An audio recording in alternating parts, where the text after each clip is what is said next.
I didn't realize this until recently. Apparently, for most of like the age of sail, we know how like ships and directions have all bunch of like funny different names. Yeah. I wasn't aware that port, meaning left, is actually quite a new term. Really? Yes. It was larboard, wasn't it? It was. It was starboard and larboard. Larboard. And anyone instantly sees the problem with that situation. Yeah, that's right. On a ship where it's noisy. Yeah.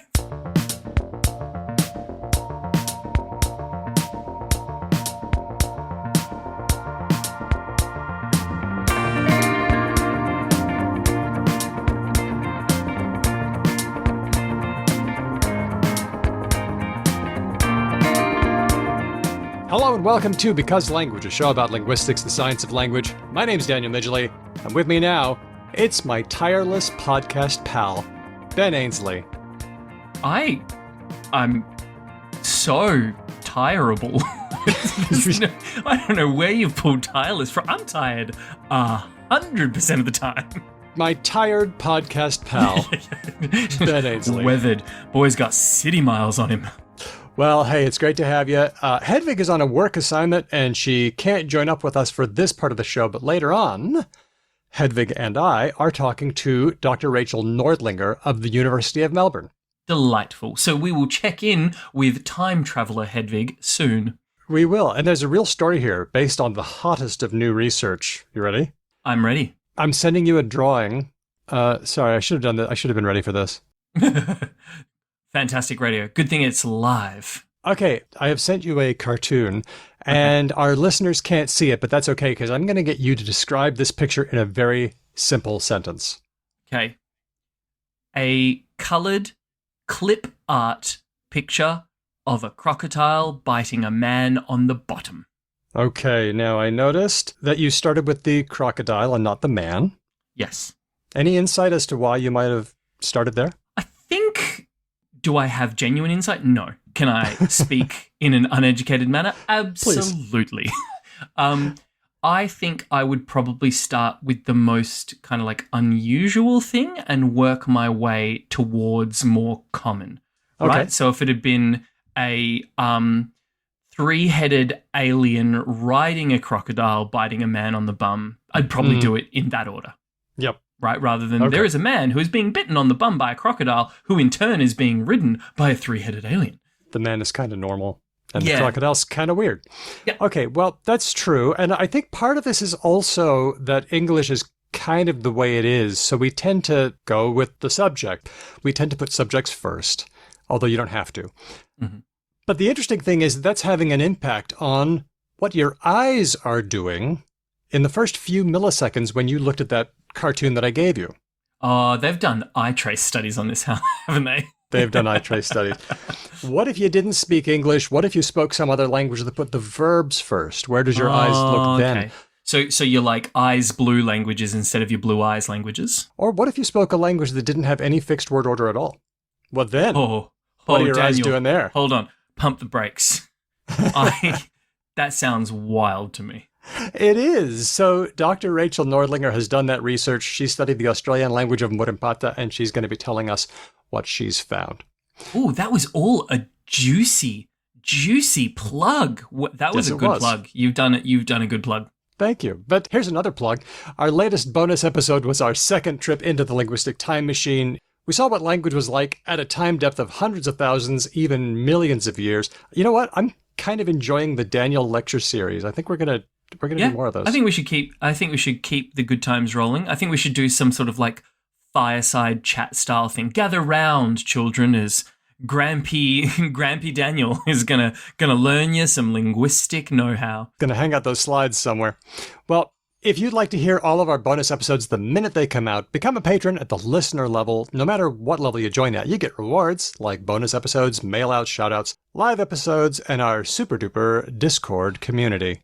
Hang out with the crew. So hop on and join up. That's patreon.com/becauselangpod. Well, now that you have finished plumbing your way through all of those plugs, I'm guessing there might have been a little bit of news in the world of linguistics in the week gone past. I think so. Let's talk about Sora, which just dropped last week. Have you been checking this out? Sora, not the main character from the Kingdom Hearts video game franchise, I'm assuming. You are correct. Is this the video AI thing? It is. Okay. You can take a text prompt and it'll make a movie. Turning text into movies is really something else. Is it? I'm going to be that guy. Okay, but I'm thinking about the effect on artists, and I'm thinking about disinformation, especially during an election year. You know, the tech stuff has been around now for, 18 months? Yep. And the truly breathless declarations of it wholesale changing white-collar work have just thoroughly failed to materialize. Well, okay, so I like that we're hosing down the hype a little bit because yes, you're right. Cooling it. That's all I want to do is I want to cool it off. It's real cool. It's a cool really thing. It's a fun toy. Okay. We certainly still need artists. We certainly still going to need videographers and producers and directors. So hosing it down, it is really cool. It's really interesting. I kind of wanted to say the same thing. The ability to fake video, the ability to concoct video has been with us for a long time. This will make it easier for anyone to do very cheaply, very quickly, very realistically. The people who wanted to use this nefariously, people making deep fakes of Obama saying things he never said or Trump saying things he never said or whatever, right? Yep. They already had access to these tools and they weren't expensive or complicated. So I'm not entirely sure. I feel like all of the people who were going to use this sort of thing nefariously were already doing that. Yeah. So in one sense, nothing has really changed. We still need skepticism. I'm going to argue that we need skepticism more than we've ever needed it. More than ever. Like a huge part of media literacy education now, I think, needs to be, don't buy it. Where did that come from? Where did that come from? How do you know? Yeah. Don't just consume. And I'm just as susceptible to this as anyone else. And I've definitely found myself doing a whoopsie and sharing a thing and then finding out that there was shitty provenance on it and feeling like an absolute tool. It can happen to, well, I was about to say really smart people. I'm not one of those. It can happen to yes, you are. Dummy dum-dums, and it can happen to smarty smarts and everyone in between. And these tools, yes, okay, it is making it even cheaper, but people were out there fucking with this shit for a while now anyway. All the same problems that we've been wrestling with are still there.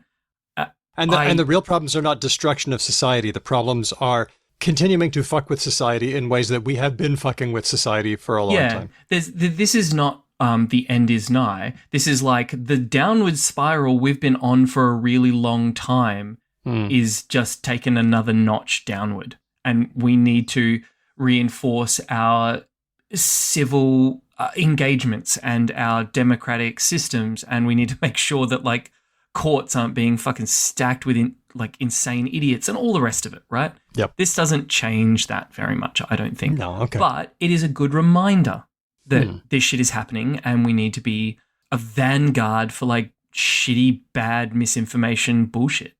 There's another thing in that people talk about jobs. Oh no, jobs are going to be lost. And I've been thinking, yeah, this is going to affect the job market a lot. But as with other technological change, I feel like it's going to move jobs around.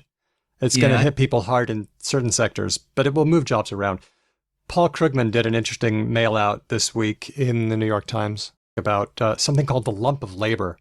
People say, oh no, this is going to remove jobs. No, this time it's really going to remove jobs. And his answer is, it's not like there's a lump of labor that needs to be performed. And if machines take part of the lump, it means there's less for humans to do. It also opens up the job market in some ways. I mean, we're essentially talking about creative destruction, right? As an economic concept. I'm sure that there will be significant job losses. Right now in tech, right? You're seeing thousands of jobs slashed through the tech sector in America. But that's not new. Yeah. You know, factories were shutting down in the 70s and 80s and all manufacturing was offshored out of America a long time and out of Australia a long time ago. And all of those people. It was really, really bad and tough and hard. And so when those, I'm not trying to be flippant about the fact that this stuff doesn't matter. It definitely matters. And we need really good mechanisms in place to help transition people from sort of like obsoleted jobs and professions into other stuff. But yeah, I think there's this idea that, no, this thing is going to be the thing that makes us all need universal basic income or something, because like 50% of the world is going to be unemployed in some sort of like dystopian cyberpunk hellscape. And look, it's really easy to be a cynic about this stuff and go, no, it's not, no, it's not, no, it's not, because it's the safe bet. And eventually we're probably going to be wrong. There will be something that comes along eventually, probably. But I really don't think cute videos being made by prompts is the final proper flying horseman of us all losing our jobs. And Krugman's big point that convinced me was he showed what happened when women entered the workforce. Did men drop out of the workforce at the same rate? No. No, they really didn't. It changed a lot. Oh, definitely. I will just say, though, the one thing that still makes me hesitate, a robot with artificial general intelligence that can learn to do anything a human could do, that might be the thing. Are we, like, how far away are we from a learning machine like that, though? That's...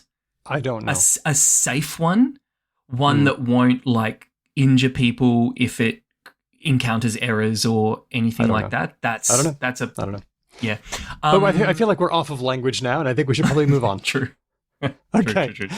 This story was suggested to us by Wolf of the Wisp and by Kara on Discord. Ben, you'll remember the work of Dr. Caleb Everett in geophonetics. We covered it just a little while ago. People who live in mountainous areas do certain things with the way their language works so they don't expel air and stuff like that. Yeah, it's enjoying a resurgence now. Okay. It feels like we've cycled in and out of this stuff many times. Yeah, Wolf says if they hadn't done it before, they'd only do it again. Well, there's been some new work and some movement in the area, so I wanted to cover it just because it's something that we know very well and that we've covered a lot. So this is some work by Tianheng Wang of the School of Liberal Arts, Nankai University in China, and a team, published in PNAS Nexus. They're trying to further the work by Dr. Everett on geophonetics, the idea that climate has an effect on language. So let's just once again do a very quick run-through of the 3 Everett experiments. Number 1, the correlation between high altitude and ejectives, like k, not k, but k. Number 2, correlation between low humidity and lack of tone. Okay. And 3, correlation between cold temperature and less sonority. And the way that usually shakes out is that if you have a language in a hot climate, you get lots of consonant, vowel. There's a higher proportion of vowels to consonants in the language. And if you are in a cold place, you tend to get these crunchy consonant clusters like kr and ch and stra and things like that. And it was celebrated, and then it was sort of disproven, and then it was like Lazarus, it emerged, and then some other people like no, and it's kind of cycled through this yes no thing for a while. It kind of has. We've had chats with Dr. Everett. In the end, we weren't convinced because of these reasons. The significance was good, but the effect size was tiny. So how do you know that's really what's doing it? The results were not robust, like when our friend Sean Roberts reran the second experiment with humidity and tone using a different database of tone. The results failed to replicate, fell apart. And here was the most important for today. We weren't convinced because the third experiment, higher temperature correlated with more vowels, they used word lists to figure out the proportion of vowels to consonants in the language. They didn't use a long string of spoken text like the one I'm doing now. Right. They looked at word lists. They analyzed a dictionary. And that could give you different results. Right. And that idea, I think, would be locked to the idea of a dictionary is just a list, whereas a language has grammar. And so certain words will only ever sort of link up in certain ways. So you will not get a particularly accurate read of like consonant vowel if you just look at the list. You need to see how it plays out grammatically. Yeah, some words are more common, some words are less common, especially the long ones. Okay, Now let's get to this new work. This one is about the third experiment with heat and vowels. I say vowels. I should say sonority, which vowels are sonorous, but other sounds are too. I wanted to see if they addressed that particular criticism of Everett's work. Did they use a corpus of spoken language, or did they just use word lists? And it appears that by reading the article, they say, in this study, we utilized vocabulary lists of basic words. Oh, boo. All right. And that's just even basic words, so it really didn't address this criticism. And then we see all the coverage in the non-linguistic media, which I linked to in the run sheet, which many people remember. Here are some headlines. This is from phys.org. Linguistic study claims that languages are louder in the tropics. That's not even the thing, though. It makes it sound like everybody's like, blah, blah, blah, blah, blah. Is it just me, or does that have a bit of a whiff of a kind of colonial vibe as well, right? Like, those wacky, hot-blooded, temperate people. Go-lucky people. That's not what the paper is. No, but it's like it seems like that's what the vibe behind that story was. Is like, it does. This will feed into some sort of like mild existing bias that exists in Westerners. And this is the same as the headline from Atlas Obscura. People may speak more loudly or quietly depending on the climate, which is not really what it's saying. If you have vowels like ah or e, those are more sonorous, and they will be louder than things like s or t, right? I mean, that is a thing, but that's not what this research is saying. When you publish stuff as a researcher, you these days, if I'm not mistaken, you also have to play the game. So you make a press release. Yes. Right? Mm-hmm. So you've published your thing, but you don't just trust that your little journal or whatever it is going to like land on the desks of science reporters all around the world, right? So you make a press release. And are we thinking that this person in their press release put louder in there? Because it seems pretty striking that several different places are all plucking that particular string. The difficulty here is describing the concept of sonority. So sounds in languages have a certain hierarchy of sonority. Up at the top, the most sonorous are vowels like ah and ooh. They carry the sound. And then, a little bit lower down, you've got the sounds like ul and and the nasals like and n. Down at the bottom, you've got all the quiet things like sh and s and t and d. Right.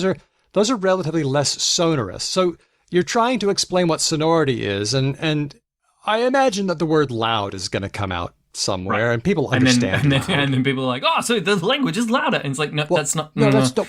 Oh, loud languages. How about that? Depends on climate. Through all of this, our friend Sean Roberts has been on the case. I mentioned that he retried the second experiment, humidity and tone, with a different tone database, and the results fell apart. Right. He's got a new paper along with the team. This one's about the second experiment with humidity and tone. It's called Investigating Environmental Effects on Phonology Using Diachronic Models. This is published in Cambridge Core, which could also be an aesthetic. Cambridge Core, yeah, totally. Cambridge Core. Like Norm Core's posh English brother. Yeah. Hey, Cambridge pals, Kitty, Romani, what's Cambridge Core? What would that be? Please let us know. Anyway, they studied the Bantu language family because it's got a lot of variation in both humidity and tone. It's got everything from rainforest to savanna and everything in between. And they do some complicated analysis, which you can read. We've got the article on our show notes page. And they say, we find no evidence to support the previous claims that humidity affects the emergence of lexical tone. So they have kind of put the second experiment to bed. I'm sure they're working on the others, but I really respect Sean for doing the work, going back and trying to replicate results that other people have found, sometimes working with them to make their research better. He's doing a great job. So can I ask a potentially quite impolitic question? Why not? Is Sean Roberts beefing with Caleb Everett? It seems like sure, and I don't mean this as a burn at all, but it seems like Sean's coming along and being like, your data, I don't know. And then just like constantly being like, wrong, still wrong. I don't think so. We had Sean on the show to talk about this when he tried to replicate the second experiment. I said, is that it? Is it done? He said, it doesn't mean it's done. It just means that this stuff is hard. And tone is tricky. We're talking about tricky things. So Sean isn't beefing with Caleb. Is Caleb like, get away, stop it, leave my shit alone? Not to my knowledge. Dr. Everett has been pretty quiet on this front, and it sounds like he's working on different things, to my knowledge. Okay. It seems like academia, obviously it's all hoity-toity and well-to-do from an outsider's perspective, but you can imagine that internally there would actually be significant acrimony between people who are like tearing down other people's research and all that kind of stuff. There is. However, if you're doing it right, then... Oh, because people always do all the things right, Daniel. No, they don't. And we're talking about an idealized model of science that we like to adhere to, but don't. And yet, because we like to adhere to it, we would probably have to admit that ideas are forged in the hot iron of conflict. This is... That was so poetic. I loved it. Thank you. I do have my flights of fancy at times. We don't like to be told we're wrong, but we would have to admit that we want it to be true, that it matters not who is right, but what is right. Okay. And if you aren't willing to do that, then you're on the bad path. We'll move on from the beef, the not beef. The not beef. The not beef. We'll go beyond the beef. Oh, God. Let's talk about one more. This one was suggested by Diego on our Discord. What do you know about the history of Rapa Nui, the island off the coast of Chile? Commonly referred to in pop culture as Easter Island. Mm-hmm. It formed... I actually have a few little possible facts, possible factoids kicking about in my head. Okay. So let's run down the list. It is most famously known globally for having I think they're called the moai. The moai, right? Those heads. The moai, the huge, well, they look like heads, but they're often actually heads and bodies, statues. Yes. And for a long, long time, to, again, a Westerner's perspective, these moai were seen as like a bit of a kind of Stonehenge-y, like how could they do it? Especially considering Rapa Nui is more or less devoid of like trees. It is now. Yes. So the white people who arrived at Rapa Nui found it very puzzling that the native inhabitants could have made these huge, and they're huge, sort of carvings out of volcanic igneous rock in a landscape that really didn't seem like it was producing much in the way of stuff to make tools and structures and all that kind of thing. I also know that for a long, long time, Rapa Nui was kind of considered, I guess you could say, an anthropological cautionary tale of a group of human beings, who I think are called the Rapa Nui, who basically like deforested and ecologically sort of painted themselves into a corner. But I'm also, little thingies ticking away in my head that some of that analysis, that anthropological analysis of the people of, the archaeological analysis, because there's this idea that the people now are not Rapa Nui and like all the Rapa Nui died out, and that's just categorically false.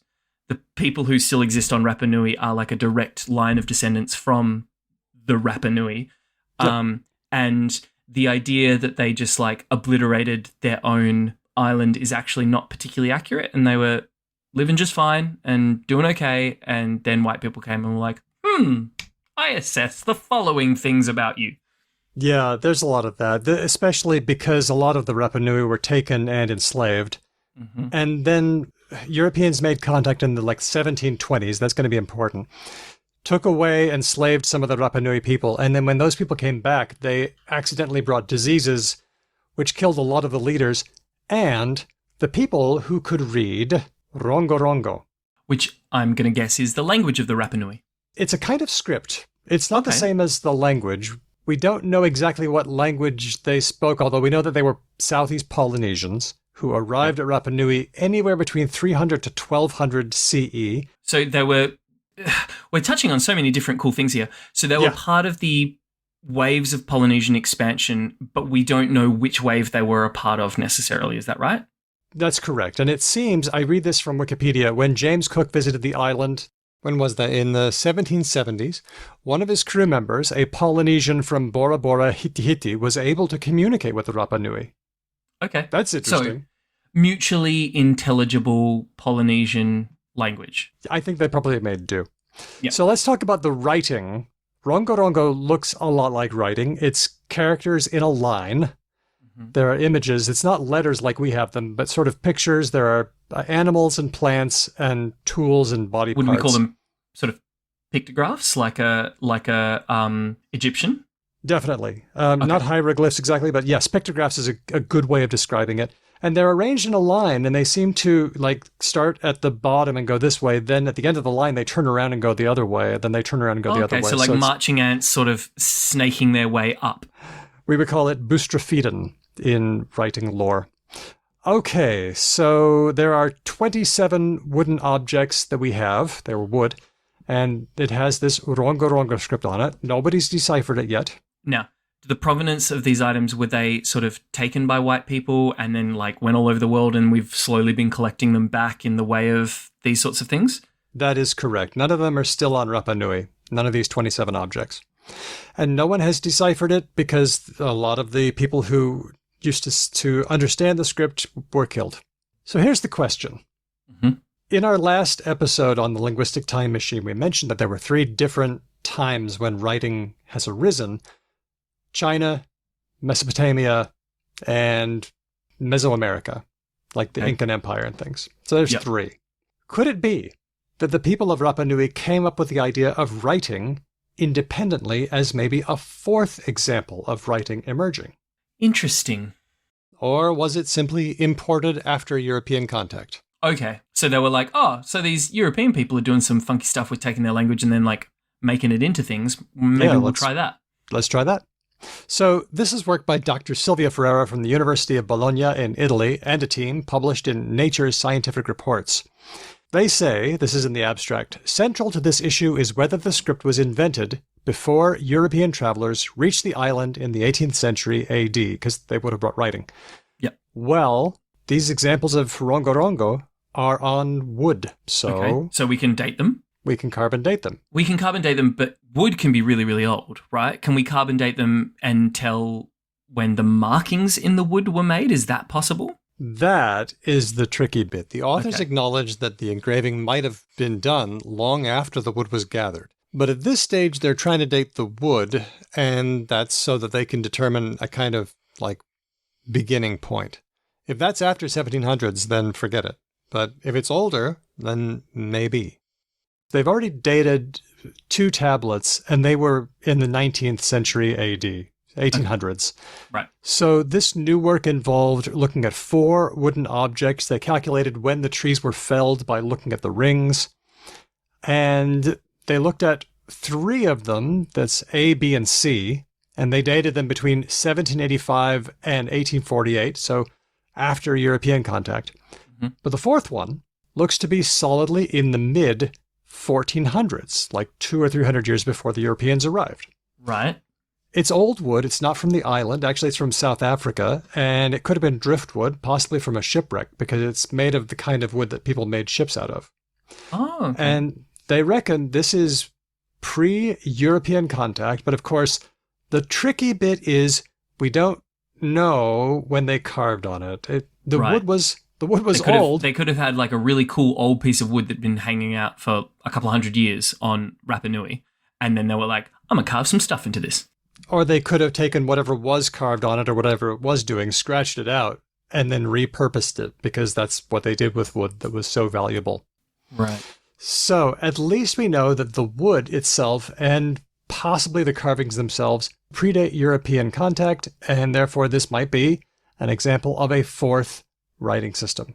I wonder if there's any way to verify that, right? The carving being early, not just the wood being early. Oh, yeah, so cute. That's so fascinating. Thanks to Diego and all our Discordians who have been talking about this. You can find all the links that we're talking about in the show notes for this episode. That's becauselanguage.com. It's time for our favorite game, Related or Not. Related or not, is it connected to the word and the other word? Do you know what we need? We need a theme tune for this segment, and not that one. We need to reach out to Drew Kraplianov. Help! Otherwise, Ben's going to keep singing his shit. You know what? If you're a musician and you want to donate a song to us for Related or Not, just send us what you got. We'll play it. I will take sad queer boy ukulele folk. I will even take that. That would be better than Ben Ainsley. Hey, there's nothing wrong with that. That would actually be a preferred genre. I just want to be clear. The thing in that sentence that I take issue with is 100% the ukulele. Just Okay. Just checking. Yeah. All you bedroom artists, take note. Yeah. Okay, the first one comes from Lanika. Hey, Lanika. She says, related or not, waffle, the food, and waffle. And waffle, the thing Ben does. There's two meanings of waffle, I think, but I'm going to lump them under the same thing. There's to talk a lot, which is what Ben does. And then there's to prevaricate, to be indecisive. He waffled on the matter, which means he flip-flopped. I've never heard it used that way. That must be an American thing. I feel like waffle, like to talk and talk and talk, seems more prevalent these days. He's waffling on, right? Yeah, exactly. That's the only use I've heard of it. Okay. Is it related to the food? Is it related or not? Ooh. Shall I start? Yeah, go for it.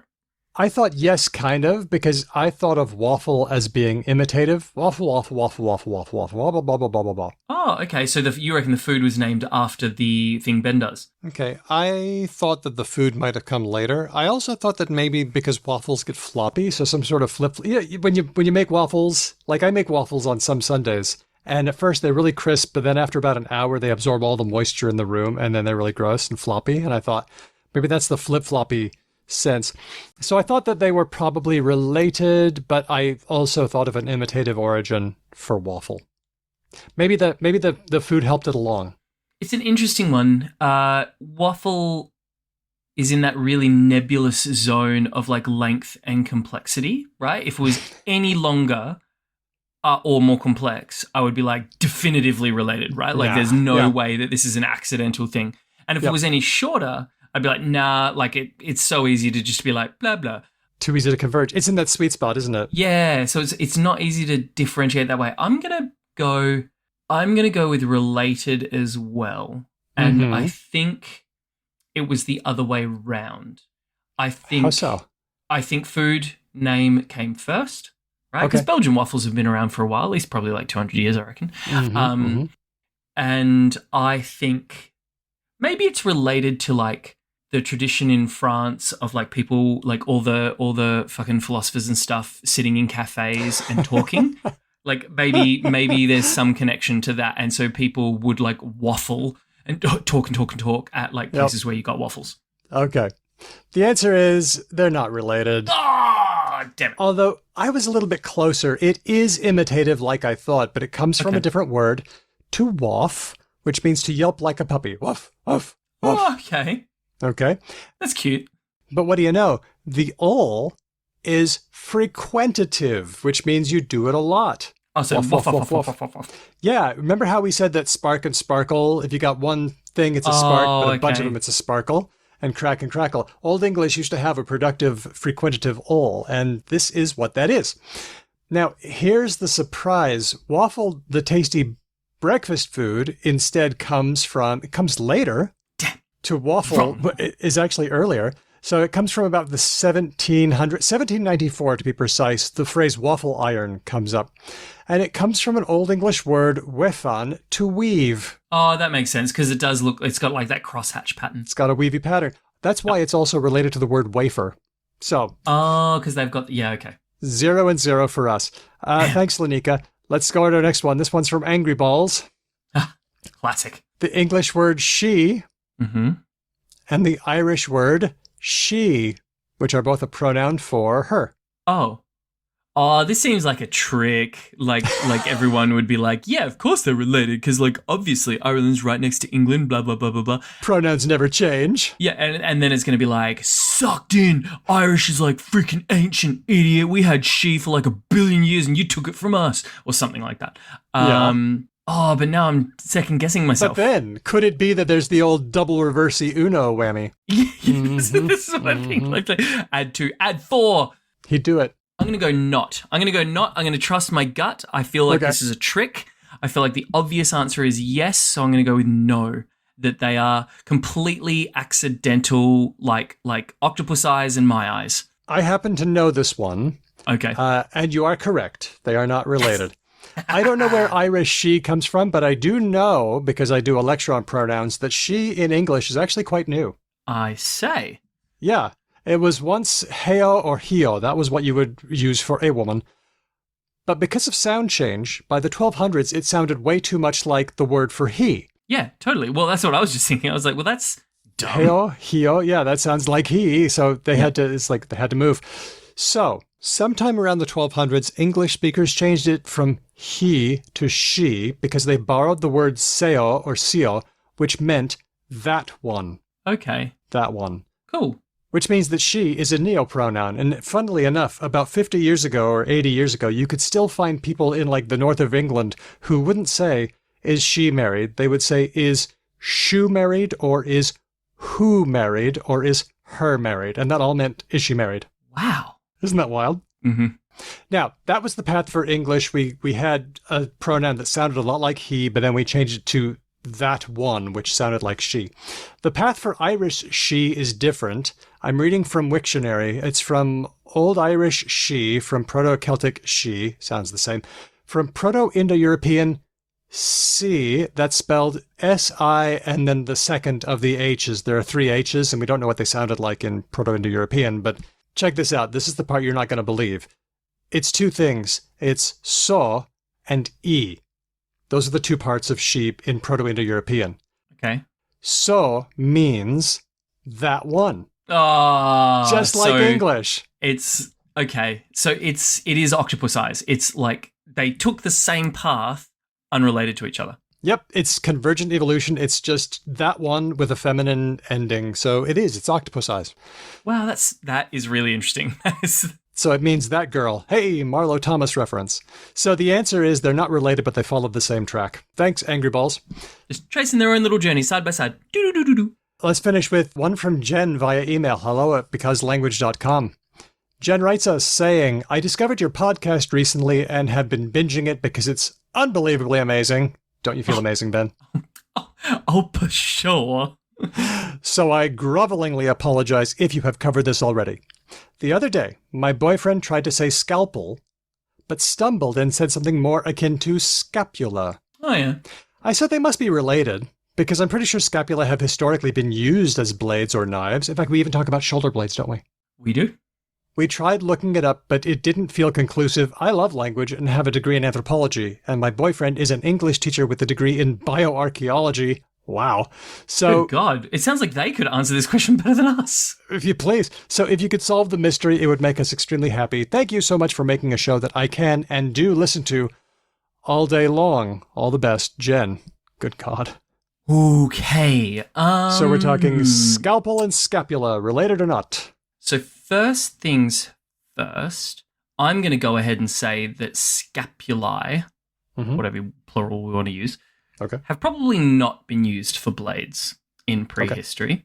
I think they would probably far more readily be used for plates and bowls and other things that work really good when you have like a flat, semi kind of curved surface. Now, that doesn't mean that the words aren't related necessarily, because, yeah, we do call them shoulder blades for a reason, right? Like, because we have these other things called blades, which are like thin and have like a leading edge and all the rest of it. My doctor partner says scapulas are pretty sharp. I'm thinking they are related, and I'm thinking they're related because of like snooty medical lingo reasons. Taking it back to Latin, right? Yeah. I'm thinking that in the era when we were like, maybe science and medicine instead of like woo-woo nonsense, and then they started just naming everything with Latin shit. I'm going to go with related for that reason. Okay. What I wrote was, what the heck? I'm going, yes, they sound the same. They have a plausible connection. I bet scapula is straight Latin. And I wasn't sure about scalpel. Okay. The answer. I'm not sure. Let me just read what I got. Oh, you're about to give such an unsatisfying answer to these two people. I am, but for a good reason. Okay. Scapula dates from 1578, according to the OED, the Oxford English Dictionary. It is straight Latin from Proto-Indo-European scap, which is like skep, to cut or to scrape. Okay. So, like, we called it that because, at the very least, it looks like a cutty thing, if not, is used for a cutty thing. If you needed to scrape some wood or something, you would use a scapula to do that. Scrape, yeah. Okay, scrape. So that's the thing that we use to scrape. So we'll call it skep, and it became scapula. Scalpel, also Latin, scapellum, diminutive of scalprum, related to sculpere, to carve, But this goes to a different Proto-Indo-European root, not skep, like we have with scapula, but skell, to cut. But they're related sounds, right? We're thinking that in Proto-Indo-European, like this family of things probably had similar sounds. Skell, skep, squee, I don't know. That's not even all. There was skell, there was skep, there was skr, there was skay, and they all meant to cut or to scrape. Oh, okay, So I think I'm feeling like we're one step away from the root of all of those things, right? I'm not a reconstructionist. I don't know from Proto-Indo-European. Were they allomorphic? Were they the same word just in different forms for different reasons? I don't know. But we should probably acknowledge, like, okay, if we go far enough back, they are related. But we're now going into the misty fog of war, distant past. I know. So, you could probably say no, I think. I should say no, right? That would be the textbook answer, because you look at skell, you say, well, no, one is skell and one is skep. They both mean the same thing, but they're different forms. And then I remember that these words are hypotheticals based on the best evidence we have. They've been hanging around, mixing it up for centuries. I should say no, but I feel like giving this a qualified maybe. You got a vibe. You got a gut check on this one. My vibe check tells me that this is still possible. There's more going on behind the scenes, and categorical answers probably aren't going to help us out that much. So, etymologies aren't always definite or certain. So thanks, Jen, for that one, because I'm glad that it raised this point. If anybody wants to chime in, let us know.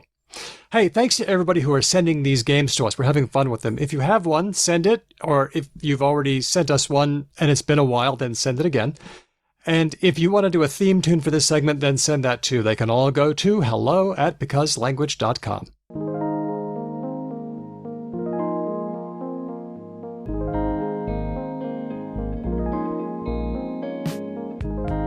We're talking to Professor Rachel Nordlinger, Director of the Research Unit for Indigenous Language and the Linguistics Discipline Chair at the University of Melbourne. Hey, Rachel, thanks for having a chat with me and Hedvig today. Hi, nice to talk to you both. We've been talking over the last year or so about how we do language and what's going on in our minds when we do it. We've become aware of how you're approaching this question when it comes to looking at a scene and deciding how to put things in words, and not just in English. So we wanted to ask you about it. How does that sound? Sure, let's do it. Love to talk about it. Well, let's just find out about you. So you are at the University of Melbourne doing linguistics. How did you get here? Well, so I started an arts degree as an undergrad a long time ago.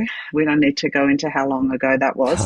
And I just came to university loving languages. I just had enjoyed doing languages at school. I didn't really know what I was going to do with languages, but that's what I was going to do at uni. So I did French and Italian, and then discovered this subject called linguistics. And that I realized once I started doing linguistics that actually what I loved about languages was actually linguistics. And I was never going to have time to learn every language in the world. But if I did linguistics, I could really get to the nuts and bolts of things really much faster. So from then on, I only did linguistics. And one of the subjects I did was a subject on Australian Aboriginal languages with Nick Evans, who's now at ANU, but he was at Melbourne at the time. And that was just super fascinating because they're just really interesting languages and do things so differently from English that my little nerdy language brain loved that. And then I had an opportunity to do fieldwork with the Billinata people in Victoria River Downs region of the Northern Territory, which I took. I took the opportunity. That was for my honours thesis. And then really I just sort of haven't looked back. I just loved that so much. I loved the combination of the really interesting linguistic data and questions and interesting languages with the fieldwork side where you get to really engage with the people and learn about the culture and build relationships. And the combination for me was just fabulous. So I've sort of been doing that really ever since for about, 30 years now. I was clearly 5 when I started. So my interest has always been about the languages, the people who speak the languages, and how we can learn more about what it is to be human and the way humans are through looking at their languages in interesting ways. I wanted to ask about Australian languages since you're well versed in what's going on there. It seems to me that it used to be that linguists, white people usually, would go in and study a language and take away what we could find out. Now there's much more of an emphasis on getting Aboriginal linguists to do the work, working with community, giving back to the community. Is this what you're finding? What's the scene like now, and how's it changed? Oh, I think it's definitely changed in that way over the last, 50 years or so.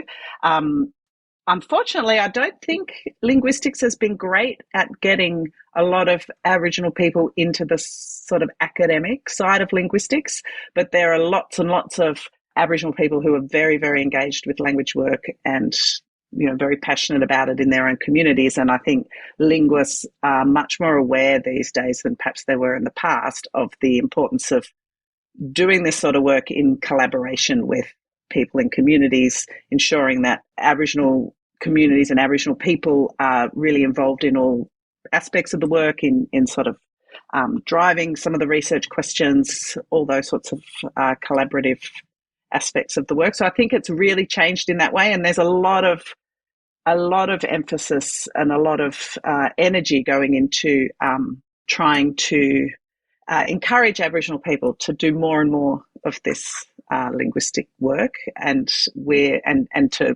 to really think about ways in which we can enable that in ways that people want to do it, right? So it can't just be our academic way of doing things. We need to really think about, well, what is it that people really want to do, and how can we support and enable people to do it in their way? Does that mean that the way that we describe languages themselves has changed because people want different things described or anything like that? Well, yeah, it's an interesting question, because I think there is often a bit of debate about the fact that linguistic academic outputs are often full of all sorts of terminology that if you're not trained as a linguist, it's a little hard to really follow what's going on. So sure. The question then is how should you produce things in a way that make it accessible for non-linguist community members? And I think it probably, I don't want to speak for everyone, but I think that what many of us now do is do both. So we can see a value in the linguistic outputs, because I guess it's like, an analogy might be like with medical science. You still want to describe things in the really precise way that gets the sort of description as detailed and accurate as possible for medical scientists. But then you also want to have a version that is accessible to people who aren't trained in that way. So a lot of us do things like we might write a grammatical description that's really more for the sort of linguistic analysis side, but then think about helping the community put together a dictionary and learners' guides and other more community-oriented resources that will sort of suit their needs as well. Yeah, we talked earlier, and Daniel's going to remember what episode, to Leslie Woods at ANU, who's doing plain language grammar and talking about not only making more material that is accessible to community, but also writing the descriptions themselves in a more accessible way. Yeah. It's really important, but it's also why we need more and more Aboriginal people like Leslie being engaged in this, because I've had the experience myself of doing what I thought was a publicly accessible, sort of plain language learner's guide of Wombaya, which is a language that I worked on many years ago, or one of the first languages I worked on.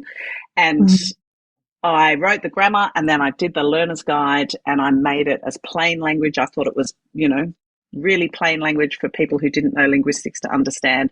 And yet I had feedback from community saying, actually, we don't understand what you're talking about, and it's not the plain language you thought it was. Oh, no. So I think sometimes it can be hard for those of us who end up getting so specialized in linguistics to actually, you sort of almost forget what non-linguists need, I suppose. Yeah. Yeah, it's a humbling experience.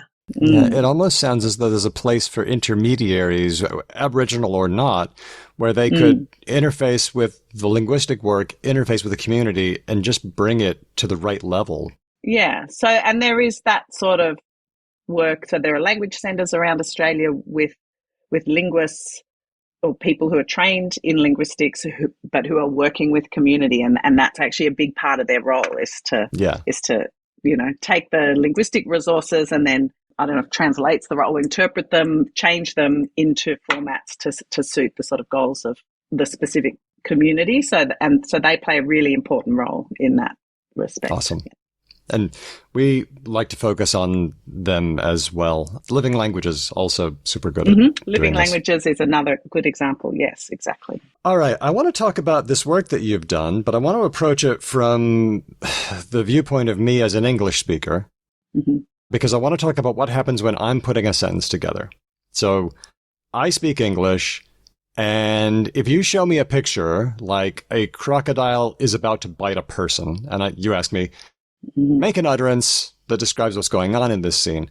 As an English speaker, I'm more or less obligated to start with the subject because that's kind of an English. Actually, it's a most languages thing. And since the crocodile is doing the biting, that seems like a good choice. What is going on with me and my body and my perception when I'm making that choice to start with the crocodile? Yeah, well, so what we know is that when you look at a picture and you're planning your sentence, the first thing you need to do is, look at the picture and form psycholinguists talk about sentence production, which is what we're talking about. So planning to produce a sentence as happening in sort of incremental stages. So the first stage is the event apprehension stage, or the sort of conceptual formulation stage. So where you're sort of building the concept or preparing the concept, or getting an understanding of the event of what you're going to say. And then you move information into the linguistic formulation stage, which is where in your brain you start to seek the actual linguistic constructions that you're going to use to express this concept. And then you move, once you've sought those linguistic elements, you then move them to speech production, and you start to produce them. Now, this sort of happens incrementally, but it can be sort of going on concurrently. So you could potentially, as an English speaker, what it seems like most people do is they look at the picture, and in the event apprehension stage, they very quickly decide which element is going to be the subject. They look primarily at the subject at that stage, and presumably send that information down to linguistic encoding and say, all right, get ready to express crocodile, right? Find the right word and, get it all ready. That heads out to speech production. While that's happening, you're then looking at the rest of the picture and going, okay, after that, I need to think about biting, and then you're sending that down and so on. I mean, this is obviously a very simplistic characterization of how it works, but that's the basic idea. All right. So earlier studies along the lines of what we did looked at languages like English, and what they found is that if you show an English speaker the picture of that crocodile biting someone or about to bite a man, in the very early stages, when they first see the picture, so we're talking about the first 600 milliseconds after they see the picture. So it's like a period of time that is sort of subconscious. We don't even realize we're doing it. And in that first 600 milliseconds, what you find is that English speakers look primarily at the part of the picture that they then express as the subject. So in this case, they look primarily at the crocodile. How do you know what I'm looking at, by the way? Have you hired lots of poor little student assistants who have to look at people's eyes? No, not that. There is now this sophisticated technology called an eye tracker. And what an eye tracker does is That's a good name. Film, basically. It's like a little video camera, I suppose, and it's super sophisticated, and it can zoom right in on your, I guess it's your pupils, or, the key elements of your eye, and measure where you're looking on the screen, basically. So it's the eye tracker that tells us where you're looking. So here I am, the English speaker, and in the first 600 milliseconds, is it the kind of thing where my eyes dart around the entire picture and then I go, oh, crocodile, that's going to be significant. Would that be kind of what we see? Well, it's really hard because these studies are done over say 50 speakers, right? So what we're looking at is the sort of average looks across a whole group of speakers, because it's not the statistics don't really work very well on just one speaker. But essentially what we see is that you might do a few little looks across the rest of the picture, yes, but you're primarily in that time as an English speaker really just looking at the subject. You're just really looking at that, going, oh, okay, that's a crocodile. I need to let linguistic encoding know to find the word for that crocodile and get it ready. All right. Well, that sounds pretty plausible that we'd be looking at the one who's going to be the subject. Why could anyone do it any other way? Right. So what the previous research did, as people in this sort of paradigm, said, well, what if we look at languages that have other word orders? So English has a particular order in which it likes to put words in the sentence. The subject goes first. But of course, not all languages do that. So other research looked at Tseltal, which is a language where the verb likes to go first. And so what they said is, well, let's do the same study and let's look at what Tseltal speakers do, because they don't have to get their subject out first. They have to primarily get their verb out first. So what do they do when they're planning their sentences? And what they found was that Tseltal speakers look much more evenly across the whole picture. So they had a more even distribution of looks to subject and object in that first 600 milliseconds, not the huge number of looks to subject like English speakers had. And what they concluded from that was that because Tseltal speakers have to get the verb out first, they sort of need to work out what the whole event is. They need to, in order to know what the verb is, you need to know what's happening in the whole picture. So you need to look more evenly across all the participants, or subject-object participants in the picture, to get a sense of the event so that you can get your verb out first. And so this supports the idea that grammatical properties of the language that we speak might actually influence the way in which we process and do language in the brain. And so that's why this sort of research is interesting, because a lot of psycholinguistic research has been based primarily on European languages that tend to do things in the same way. And so people had proposed universals about how language processing is done.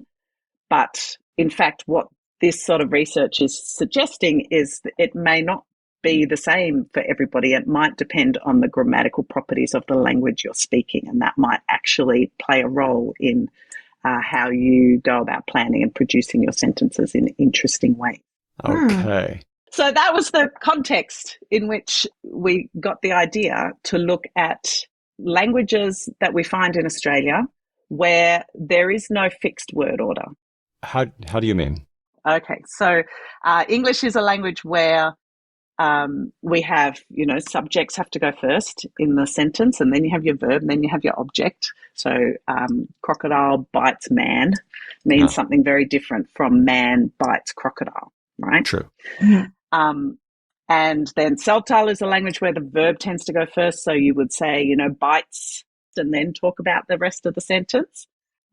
In many Australian languages, including Murrinhpatha, which is the language we looked at initially, in many Australian languages, there isn't a fixed order in which you have to put those things in the sentence. You could say crocodile bites man. You could say man bites crocodile. You could say bites crocodile man, bites man crocodile. Any of those options would mean the same thing. and would be grammatical. How do they know the difference between man bites crocodile and crocodile bites man? So sometimes it's context, but in a lot of languages, it's things like case marking, where nouns carry information about what role they're playing in the sentence. So that's what you find in Pitjantjatjara, which is another language that we looked at. In a language like Murrinhpatha, it's information that's marked on the verb telling you properties about the subject and properties about the object. So there are just other ways that the language encodes this information instead of word order. Right? So English just chooses to do it with word order, as do many languages, but you don't have to. You can do it in other ways and keep your word order free. It's actually quite a lot. In that respect, it's a lot like Latin, for example. Latin had very free word order, and in fact, Old English did as well. So, it's in European history too, even though it sort of feels very different. But Australian languages are sort of well known for having an order of freedom that we don't find commonly in other languages of the world, where there really is a lot of flexibility in how you can order these things in the sentence. But it's sort of like if in the language you need to somehow signal who does what to whom, you can distribute that job to different little workers. And you can have your little word order worker who does the job, or you can have your little markers on the verb that does the job, or you can have little markers on the noun, or you can have all of them combined. And in some settings, like where you can often assume that it's very common that crocodiles bite man than the other way around, you might be able to be a bit more ambiguous than otherwise. But if in such a world, all of a sudden, surprise, surprise, the stone is speaking to the girl, you might pay a bit more attention to getting them all in line. Yeah, or if a person bites a crocodile, that would be strange. So we better be just strange. But Queensland is a big place with a lot of funny people in it. Indeed, there are. Is this what we're talking about? We're talking about Queensland. This is where they speak Murrinhpatha? No, Northern Territory, actually. I'm just referring to like the Florida man trope of Queensland man.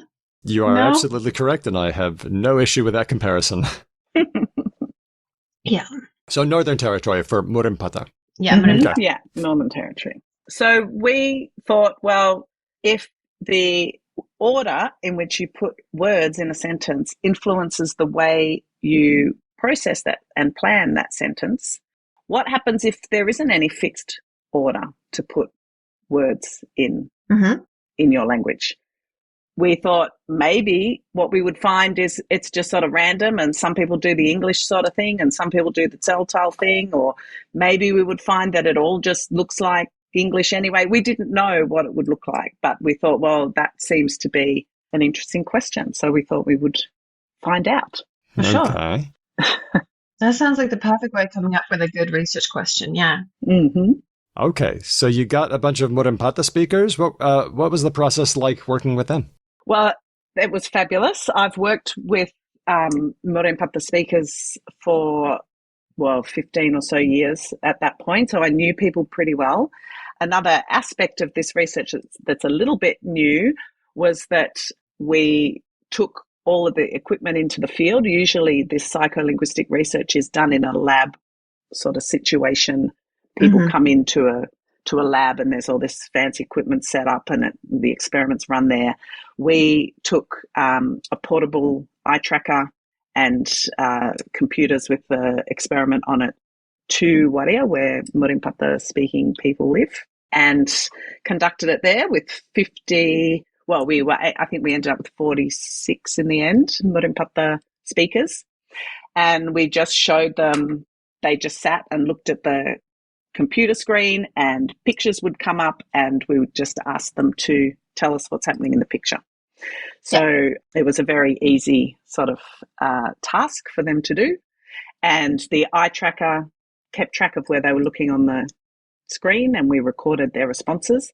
And then later the analysis was to then have a look at what correlations we could find between what they did in the first 600 milliseconds of seeing the picture and which element or which participant they produced first in their response. I've got to guess, even though I've kind of looked over this, but have they What do you think happened? Let's make a prediction. I didn't look over this. It's 6:30 a.m. and I'm responsible for a full university course for the first time in my life.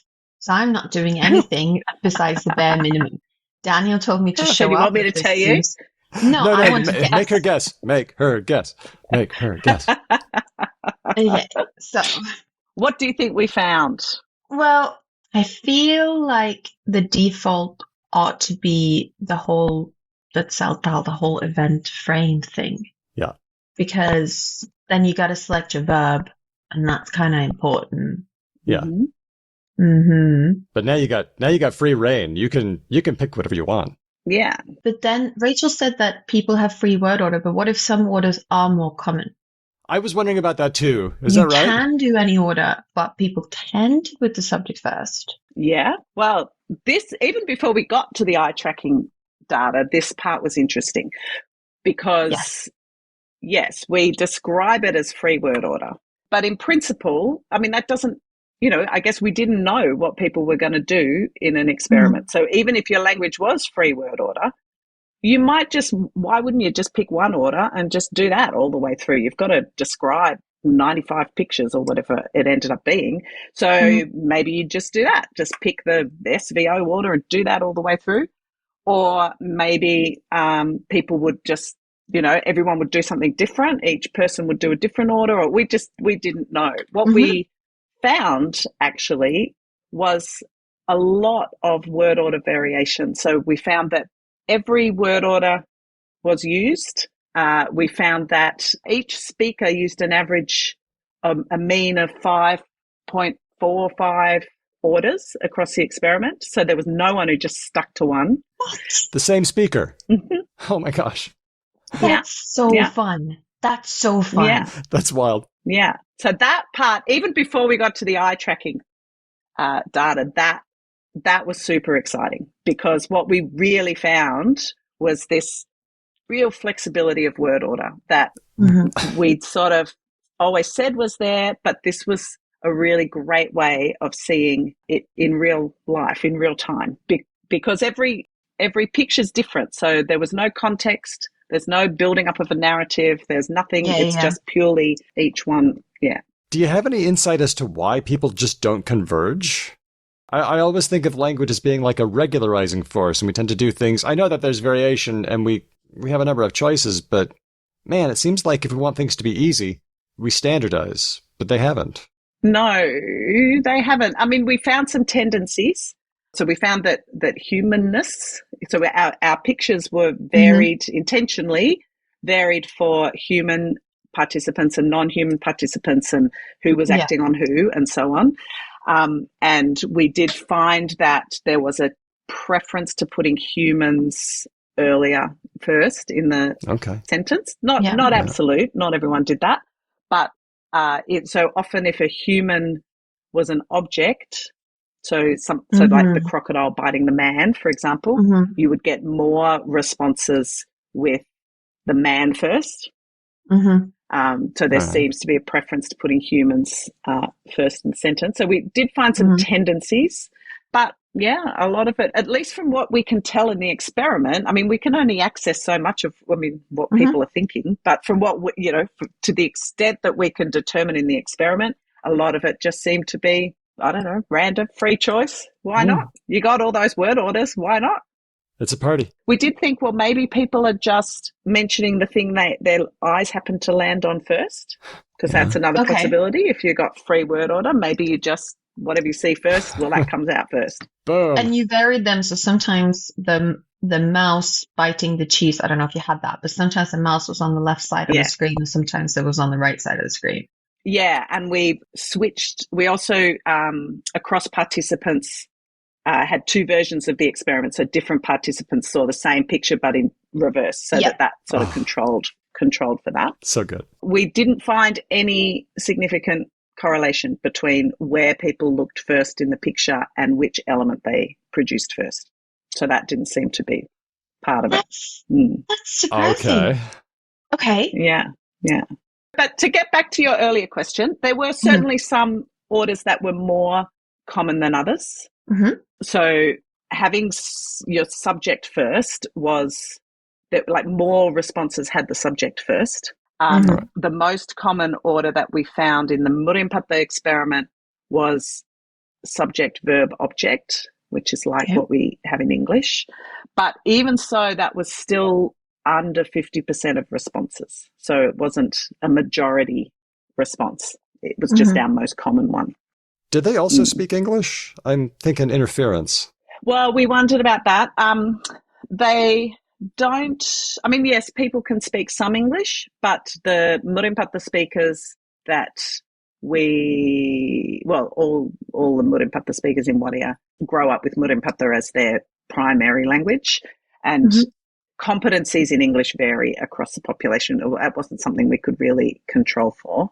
Okay. But even if it was an English influence, it still was way under 50% of responses. So it doesn't really get us very far in terms of accounting for the variation. Okay. Well, so Hedvig, your guess was that they would be sort of looking all around during the first 600 milliseconds. Yeah. Yeah. I think so too. But then I think when they chose a thing, when they finally landed on a thing, they would like hone in on that. But we're only talking about the first 600 milliseconds. So whatever they hone in on later, we're not thinking about. That's true. All right. I'm ready. I'm damp with anticipation. What was exciting is you're both right. So in 600 milliseconds, right, which is just the tiniest amount of time, in 600 milliseconds, Murrinhpatha speakers looked across the whole event, just like Tseltal speakers do, but they did it much faster and much earlier, and then made a decision about the word order they were going to use, and then started to look at the element, the subject or the object that they were going to produce first. So in 600 milliseconds, they do the Tseltal thing and the English thing, effectively. They look across the whole event, decide what word order they're going to use, and then start to primarily look at the thing they're going to say first. Right. Which was sort of extraordinary because that's a lot to be doing in 600 milliseconds.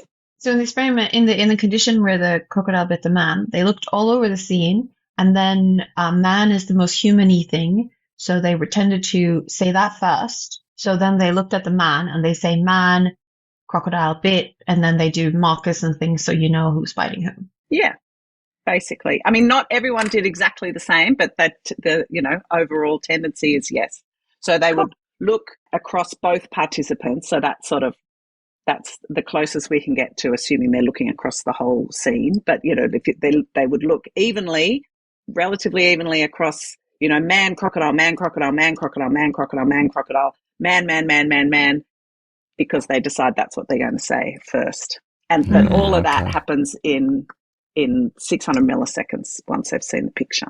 And they don't actually say anything for, I think the average speech onset time was something more like 1.5 or even closer to 2 seconds. So they're doing all this work really quickly, but then, they're not speaking straight away. Then there's more, all the linguistic encoding work and stuff still happens, but they've worked out a plan very quickly in the first 600 milliseconds. Wow. Well, it takes a long time to get all of your speech organs and everything in a row. Yeah. And so we were very excited by this result because it it suggested that Murrinhpatha speakers were doing something different to what had been found for English speakers and Tseltal speakers and all of the other languages that this experiment had been done with. But then we thought, well, maybe it's not about the freedom of word order. Maybe it's because Murrinhpatha has these really big, complex verbs. And because the verb carries all this morphology telling you who the subject is and the object and all this sort of stuff has to get put together in the verb, we thought, well, maybe that's why they're doing this. Maybe it's not about the free word order. Maybe it's a bit like the Tseltal effect where because you've got to deal with this big, complex verb, that's why you're looking quickly across the scene and getting it sorted early. Yep. So then we thought, well, we'll look at a different language. We looked at Pitjantjatjara, which is another Australian language with very flexible word order, but has very simple verbs, more like English verbs, and has nouns with case marking on them. So we thought, well, let's have a look at Pitjantjatjara and see what happens there. So Pitjantjatjara is a very different language. Like verbs are different, nouns are different. It works very differently. The only thing really it shares with Murrinhpatha is having this flexible word order. And we ran the same experiment with Pitjantjatjara speakers, had a look at what they were doing, and it was exactly the same as the Murrinhpatha speakers. So it was that was super exciting. So they were, again, doing this really early, rapid, what's called relational encoding by the psycholinguists. So that's where you look across both participants in the scene fairly evenly in that event apprehension stage. They were doing that really rapidly, then deciding which word order they were going to produce because they started to look primarily at the thing that they mentioned first. So, it was the same. So that was pretty cool. So that's really cool. What a cool result. We love to talk on this show about like experiments and how to control for things. And it sounds like you've done such a thorough work with so many of the things like varying like humanness or varying order. And it sounds like you were so lucky to have both Murrinhpatha and Pitjantjatjara that you could do this on, that you could compare them like this. It seems so fortunate for figuring out the logic of the research question. So all of the experimental design and all, as you say, it was very carefully worked out and thought through. All of that is due to my colleague and collaborator, Professor Evan Kidd at ANU. So he is the psycholinguist on the project. And all of that is due to him because I had never designed experiments or done this before. So he had that all very carefully and thoroughly worked out to control for all those different elements. And I guess it was by design that we chose to look at Pitjantjatjara next because we wanted a language that was so different. But we were lucky that we had someone. So that was Sasha Wilmoth, who was a PhD student of mine at the time, who was able to run that experiment for us in Pitjantjatjara. So it really sort of rounded it off nicely and made us feel quite confident in saying that I guess what we feel like this data is showing us is that speaking a language with free or flexible word order puts a particular pressure on the processing system that requires you to make these decisions and do this part of your planning very, very quickly, much more so than in a language that has a much more fixed word order, like English or Tseltal. Well, I was going to ask if it's possible to flip it and say that English puts a lot of pressure forcing people to look at subjects, and that if we didn't have that, we would be looking at the entire scene. And I don't know which one is less pressured now that I don't know which one is cognitively harder. Yeah. I guess I didn't necessarily, when I said pressure, that might have been the wrong word. I didn't mean to suggest that there's a negative, hardness about that, but just more that the consequence of speaking a free word order language is that your processing system needs to work in a certain way, and you need to, that therefore leads you to look much more quickly across the event early on, because you've got to then make your decisions about what order you're going to use. And so you need to pack that all in much earlier, I guess. Yeah. It just kind of amazes me about planning and utterance. We get situations thrown at us that we've never seen before. We launch into sentences with the scantiest of looks at what it is that we're talking about. And when we launch into a sentence, it feels to me like we just have no idea how the sentence is going to end. It's something we work out in progress concurrently with all the other cognitive stuff that we're doing. It's really amazing. That's true. It is really amazing. And obviously, we need to remember that we were getting people to do this in a very constrained context, right, where they've seen a picture and they're describing a picture. So actually, in real speech, where you're sort of planning as you go and there isn't any script about what you're going to say or describe, I guess that's going to be even harder in that way. Yeah. I want to ask about the reporting on this, because the Scientific American article, there's going to be a link in the show notes for this episode.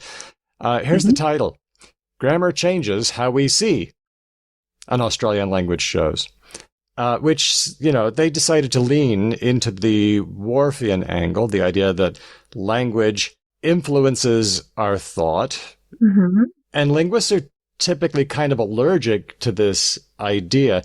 How valid do you think it is that language can have can reach into our thinking? Because this work certainly sounds like it's the language we speak having an influence on what we notice. And I mean, some of that is language because we're using our language influences our language planning. Duh. Mm-hmm. But also, language is sort of helping us make decisions about what we do. Do you think that this is a good example of maybe something that's slightly wharf adjacent? I think I'm sort of channeling my collaborator, Evan Kidd, here as I say this, but I think we would be very, very hesitant to draw anything from our results beyond what we tested in the experiment. So, the reality is we were asking people to do a linguistic exercise and we looked at how they did that linguistic exercise. So really we don't know anything beyond what they do to plan their sentences. Mm-hmm. But, I guess it depends what you mean by thought. I mean, that is still part of thinking, to plan your sentence. You still need to, that's an aspect of thinking. So in that sense, we have shown that the language you speak influences the way in which you think when you're planning your sentence, in that way. But I wouldn't want to say that we've suggested anything beyond that. So I think, in the article, it was drawn upon as one interesting example, but she also talked about other things that other research that perhaps gets a bit closer to Whorfian ideas. But yeah, we wouldn't have pushed the Whorfian angle, but journalists, take things to attract. I mean, they have to, right? That's what makes people excited. In the attention economy. Yeah, that's what makes people think about it a bit. Yeah. I should have mentioned the author, Christine Kennelly, in Scientific American. And also, Rachel and Evan might want to downplay it, but we talk in the 601st milliseconds. We don't think that this structures how Murrinhpatha speakers in general think about actors or how they think about people in the world or anything like that. We're just saying, when they look at people or when they look at things in the first 600 milliseconds, they tend to look a bit more like this. And that could be influenced by the language planning they're about to do. So you could call it a very, very, very tiny linguistic relativity effect. And then just sort of spread that sort of scientific midway maybe by saying it's a tiny effect, but sure, you can call it an effect if you want. But probably because people with linguistic relativity also want to say and that's why French people are better at diplomacy or something. They want to pull it really, really, really far. But maybe there's a place for tiny ones. Yeah. That's the aspect of Whorfianism that I object to, is this sort of that language has a spooky effect on your thinking. If your language has a certain grammatical setup, if you have grammatical gender, then you're going to be worse at you're going to have less women in the workforce or something like that. I think we all objected that, and I think that's the work that isn't very strong. What I want to get away from, though, is us going, that's not a thing. And then when it turns out to kind of be a little thing, sort of, then we go, scoff, that's not a real example because blah, and I'm still right.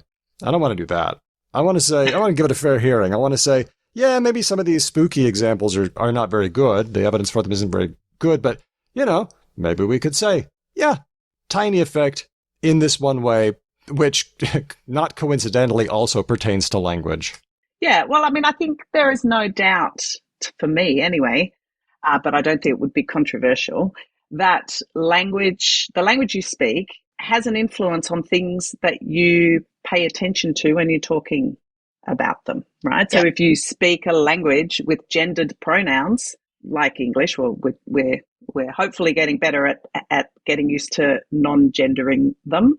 But traditionally in English has had very gendered pronouns. And if you speak a language with gendered pronouns, you have to be paying attention to people's gender so that you know which pronoun to use, right? If you speak a language that doesn't have gendered pronouns, then you don't have to be paying attention to their gender. It doesn't mean that you don't understand gender or you don't notice what gender people might be, but it does mean that you don't have to pay attention to that every single time you speak. So there's no doubt that speaking a language, and like languages with their grammatical structures, force their speakers to pay attention to certain things. In Murrinhpatha, every time you talk about a group of people, grammatically on the verb, you have to encode whether those people are related to each other as siblings or not, right? So you can't talk about a group of people without paying attention to the kinship relations between the group of people you're talking about. We don't have to do that in English, right? It doesn't mean that I can't think about people's relationships, or I don't understand that these people are brother and sister. It just means I'm not forced to think about that every time I say something. So I think that's the level where language really does influence the way you have to talk about the world, because it forces you to pay attention to certain things just to get the grammar right. We've been talking to Professor Rachel Nordlinger from the University of Melbourne. Rachel, thanks so much for hanging out with us and talking today. Thanks so much. It was really great fun.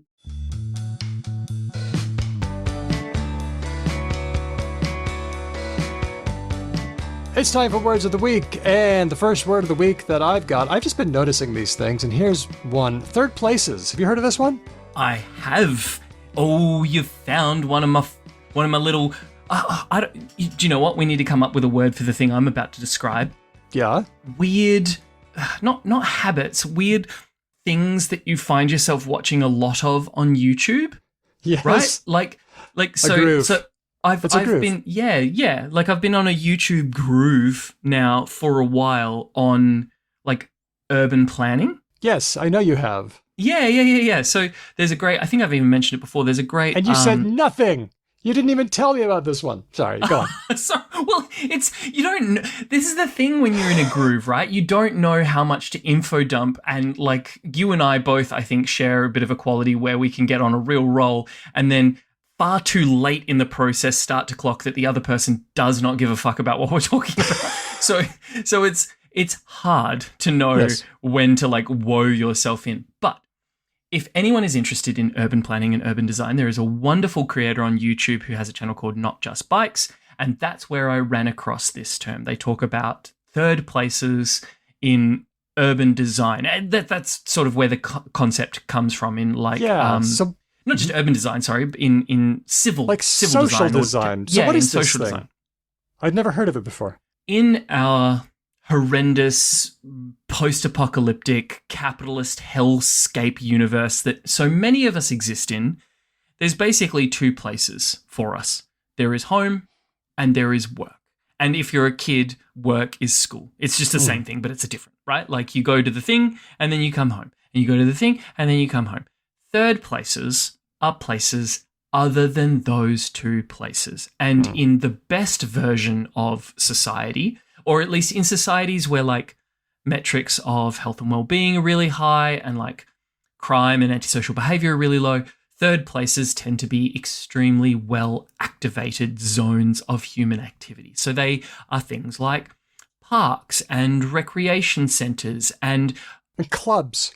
Yeah, clubs. The thing you find in a lot of places, not just in Europe, but all around the world, is like town squares are often really, really, really good third places where you can just be and you can interact with the world around you in a way that is like pro-social. You can maybe do like the reason why town squares are so good is you can do like a little bit of shopping, as in for like essentials, food and that sort of thing. You can run into people. There'll often be people like dancing and doing all sorts of like fun activities like that. And crucially, really, really crucially, in the West, in our, as aforementioned, capitalist end of times hellscape, is that third places also kind of need to be free as well, right? So like in Australia, we have heaps of third places. They just cost money, right? Bars cost a lot of money to be at. Health clubs or like country clubs or sports clubs or whatever, right, cost money to be part of. You have to be a member often. So third places have been largely co-opted by sort of like profit-oriented capitalist living. And in really, really, really spread out suburban places, like America's really bad for it, Australia's really bad for it, Canada's really bad for it. Third places are just not a thing in a lot of places. And it makes us not happy as human beings. We don't like it. We don't know we don't like it, but we don't like it.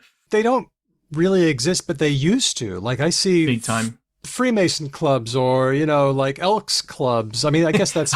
Also, I've got to say, for the people listening, they don't just have to be weird culty things either. Right? Like they can be just normal. But as we saw with Lisa the Iconoclast, how are you to keep a population together unless it's by a tangled mythology of lies and half-truths?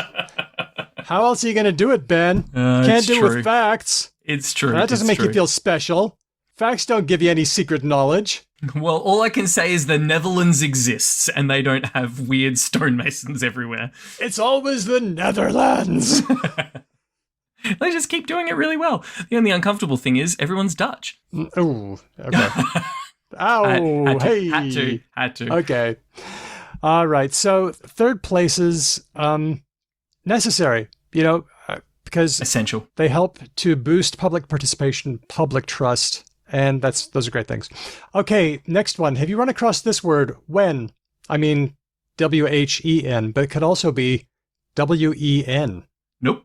Well, I'm just going to read some examples here. This is one from Steam. Somebody wrote about a game. Next update, when? W-E-N. Okay. Have you run across this? I feel like I see what's coming across here. Here's one from Broadway. It's a photo of William Jackson Harper and Kristen Bell, who were in The Good Place together. And this was on our Broadway on Reddit about Little Shop of Horrors. This Little Shop casting, when? 3 question marks. It pops up in the Tesla community a lot. When next gen? That's when's the next generation vehicle. $300 when? So we're seeing when being used in different ways. What's your analysis here? Reminds me of, and I'm going to date myself here a little bit. Get out your smoking pipes, fellow older internet denizens. I'm ready. This reminds me of Icon has cheeseburger language. It's lolcat. It is giving me it's giving lolcat vibes. It is for sure. It is. I can have when. So it's one of those things where picking out words of the week is hard because the natural ones just sink right down into bedrock and you just sort of use them. You often don't recognize them as new or breaking words at all. Mm. And so only gradually do I become aware of it. So sort of like Homer Simpson when he hears dental plan. Yeah. Listen, it's praise. Only gradually does it dawn on me. So this one is interesting grammatically because usually you have when, like a sentence like, when does the market open? You have when and then an auxiliary verb and then whatever. When does the market open? But lately when, or when with a W-E-N, is getting stuck on before or after just a predicate or just a noun phrase like when market open or market open when. And I think this is interesting because it's kind of doing what because was doing when we started just sticking it on to noun phrases, because race car, because language. And that was so interesting to us that we named a whole fucking podcast after it. I thought it was great. In 2017, I was walking down the street and then I had the idea for that name and I thought, holy crap, I've got to check and see if anybody's got it. And nobody did. So that is a case of when shifting a little bit, showing some grammatical shift. Pretty cool. I like that. Okay, next one's suggested by Diego. Blue card. Ben? Is this sports ball? You and I are such sports ball fanatics. I wonder that we don't talk about it more on the show. But we are avid enthusiasts of any kind of sports ball. Definitely. And I know people who like sports are listening to this and being like, oh, not these fuckers who just like hate sport. Look, I get it. I get you like the thing and we hate the thing. That's fine. Yeah. It's just, I cannot muster up any fucks to give about sport. I'm sorry. That's it's just right. really boring. It's fine. It doesn't mean that we're better or anything. It's just there are tons of things that we're into that nobody else cares about, right? People like punk music. I don't like punk music. It's just not my jam. I don't hate people who like punk. You gave it a shot. It's fine. Yep. So this one, there's a headline from ESPN, Blue Cards to be introduced for football sin bin trials. So my limited understanding of football/soccer, depending on what part of the world you're coming from. It's the International Football Association Board. That's soccer, isn't it? It's professional football, but I think they mean soccer. Yes. Okay, let's keep going. The story has soccer in the HTML, so I'm going to call it soccer. Okay, you do know your sports ball. my understanding of that sport is that there is a yellow card, which is a warning, like a serious warning though. That's like a yellow card and then a red card, and you can acquire yellow cards, I think, and I think maybe 2 or 3, and then you get a red card. And a red card is very, very bad because then you get sent off, but you don't get sent off and replaced. So your team will have to play one player down if someone gets red carded. Okay, that sucks. Yes, so it's a very significant penalty. Like even people like us who don't know sports ball are like, if 11 people are now playing 10 people, 11 people definitely have an advantage. Well, this is not as bad as a red card. A blue card is for when you have bad behavior, because we are living in the Holocene, and we are... I've not heard that word before. That should go on the word of the week list. Oh, that was on the American Dialect Society last year, but we didn't get to do it with Grant. But anyway, this blue card is if you're rude to an official or you attack another player, but it's not bad enough for a red card, you get a blue card, and there are penalties for that. Like, I think you move the ball 10 yards toward the goal, or you have to run around and touch every seat before you get to come back and play, or something like that. Let me actually click through on this link, because that sounds to me like exactly what a yellow card exists to do. Okay. So I want to see what the difference is, because I'm assuming people who actually know soccer will find our analysis so far deeply unsatisfying. Yeah, the article might not help you, but go ahead and read what they got. Control F, everyone's favorite. Okay. Grassroots football in England, which is a particular problem with referee abuse from players, has been using the yellow card to indicate the offence across 31 leagues since the 2019-2020 season. Right. The IFAB wanted a different colour to be distinct to players, coaches and supporters, and has chosen blue. They wanted a different color. Okay. So I guess it's not the same as a yellow card? I guess it's it is the same. They've just decided to use a blue. Blue one. I think if that's what fans won't be seeing the blue card in top level competitions like the Premier League or UEFA or the Euros. Okay. So you're having the same reaction I had, and that is that different? I read it like 5 times. Okay. And so I can pass a little bit of this. Okay. So this is funny. This is hilarious. Blue cards have been brought in by IFAB, which is the International Football Association Board. IFAB, it's really important to note, is not FIFA, it is not UEFA, and it is not the Premier League. So there are really, really, really big soccer entities that govern a whole bunch of soccer. Blah, blah, blah, blah, blah, blah, magnesium. So there's a bunch of bodies that govern soccer that are not doing this. So it is a relatively small part of the soccer world. Small but not insignificant. And they're trying it out. They're trying it out to see how it goes. They've decided to use a blue card instead of a yellow card. I don't know why. If you can help us out, then go ahead and get to us, hello@becauselanguage.com. I would genuinely, actually, that is a genuine actual question. I can't believe this is happening. I now am curious about a sports thing. So if you're listening to this and you're like, I can answer that question. I know why they're using blue instead of yellow, because it seems to me like the yellow card exists and they've just chosen to do a blue one instead. Come and tell me. I'd be really interested to know. Ben's curious about a sports thing. I don't even know who he is anymore. I saw a horseman flying earlier today. Last one. This one was suggested by Lissa on Facebook, who says, how do we feel about my friend who maybe coined the term flyroglyphics? Are we just allowing random shit our friends say into Word of the Week now? Where do you think the rest of them have come from? Not that. A flyroglyphic would see in the wild. A flyroglyphic would be a term like PER for Perth or BNE for whatever that airport is.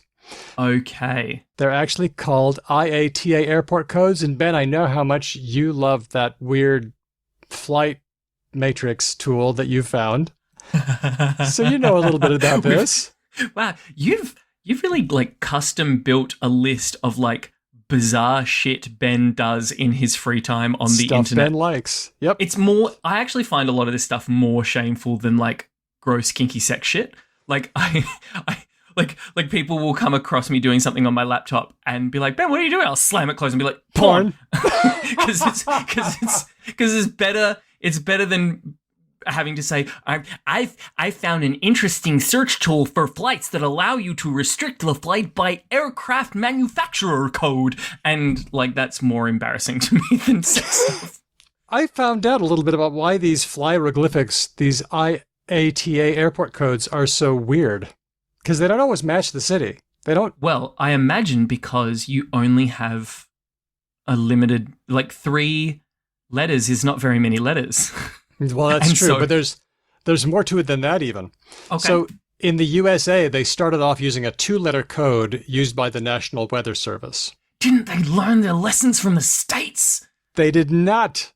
And then they would add letters like an X. So that's why Los Angeles is LAX, Portland is PDX, and Phoenix is PHX. Okay, Phoenix does have an X in it, but that X is not the X in Phoenix. It's the X in, we're adding an extra letter to PH. That's dumb. Also, the U.S. Navy got all of the N codes. So a city that started with N didn't get to use N. So Newark, New Jersey is EWR. Wow. Mm-hmm. Now, in Canada, a lot of the hieroglyphics start with Y, whether the name of the place starts with Y or not. Okay. And the reason for that is that if the airport had a weather station, they would add a Y, as in yes, to show that it did have a weather station associated with that airport. Oh, Jesus. Yeah, so, like, what is Montreal? I looked this up. YMT or YMN or something? It's YUL. So, just a funny bit of cultural holdover there. And then, of course, there are a lot of codes that are the same. For example, story time. Flying to Salt Lake City. Where's my luggage? Got diverted. Seattle. No, it didn't go to SLC. It went to SCL. Okay. Santiago, Chile. Oh, no. Santiago International Airport. That's where it went. That's rough. Yeah, but at least they paid for me to get new stuff. I still love my airport shoes. I still wear them. Anyway. Hieroglyphics. I don't hate it. I kind of like it. Thanks, Lissa, for that one. So, third place is when Blue Card and Flyroglyphics are words of the week. Just like to say a big thank you to Dr. Rachel Nordlinger. Big thank you to Speech Docs, who transcribes all the words that we make. Thanks to you patrons for being awesome. And Ben, thanks to you for being here and hanging out with me. Really appreciate you. Shucks. Thanks to you for doing literally everything on the show. But also thanks to the other squad of human beings who do so many things, including like a lot of our show ideas and that sort of stuff, our patrons, who hang out on Discord and do the absolute level wickedest job at keeping things interesting and telling us about stuff and also just being legends. And if you want to become a patron, you can do so at any amount of money that you like. It starts very, very cheap, and you can be on our Discord and get access to our shows as they come out and a bunch of other stuff that's really, really cool. And we just did a whole bunch of mail-outs as well. So if you like knick-knacks and paddywhacks, you should become a patron because you will get Daniel sending you things in the mail. And certain patrons even get a shout-out. Those patrons are Termy, Elias, Matt, Whitney, Helen, Jack, Pharaohcat, Lord Mortis, Lissa, Grammarian, Renee, Christopher, Andy, James, Nigel, Meredith, Kate, Nazrin, Joanna, Nikolai, Keith, Aisha, who's a babe, Steele, Margareth, Manu, Diego, Aria Flame, Roger, Rianne, Colleen, Ignacio, Kevin, Andy from Logophilius, Stan, Kathy, Rash, Cheyenne, Felicity, Amir, Kenny Archer, Tim, Alyssa, Chris, Angry Balls, Tig, Louise, Raina, and new this time, Tony, with a yearly membership. Oh, did the whole calendar year. Good on you, mate. And let's not forget our new patron, Itamar. Thanks to all our lovely, wonderful patrons. We mentioned Itamar last time, but then realized he might not have gotten to hear because he wasn't on the listener level. So, oh, that's no good. Yeah, totally. So Itamar, thanks very much. And then we got a couple of late-breaking patrons. Hedowin at the friend level, it's great to see you on Discord. And Wolfdog joining up as a supporter. Thanks, everybody. Hey, if you want to support the show besides being a patron, there are other things you can do besides joining up and giving us money. By the way, there are free Patreon memberships as well. Like, you can just sign up as a free member, and I don't even know what that does. But if you want to support language in other ways, here's how. You can tell friends about us or leave us a review in all the places where reviews can be left. You can follow us. We're Because Lang Pod in all the places. You can leave us a voice message on our website with SpeakPipe, or just send us an email with your ideas or even your voice. That's hello@becauselanguage.com. Our theme music was written and performed by Drew Kriplyanov, who also performs with Ryan Bino in Didion's Bible. Thanks for listening. We'll catch you next time. Because language. Something that Hedvig and I have become fond of saying is that one of the most punk things you can be today is hopeful and like pro-social. Yep. Third places are punk as fuck, right? Yep. Like they are like the way to be punk today is like get involved in your local community, go find if a third place doesn't exist, fucking make one. And just do a cool community garden or a wicked little lending library or whatever it happens to be and make that third place. That's how we're going to like anarchist our way to a better world. Our internet communities are awesome and we love them, but they need to be in meat space so that you run across people you don't run across.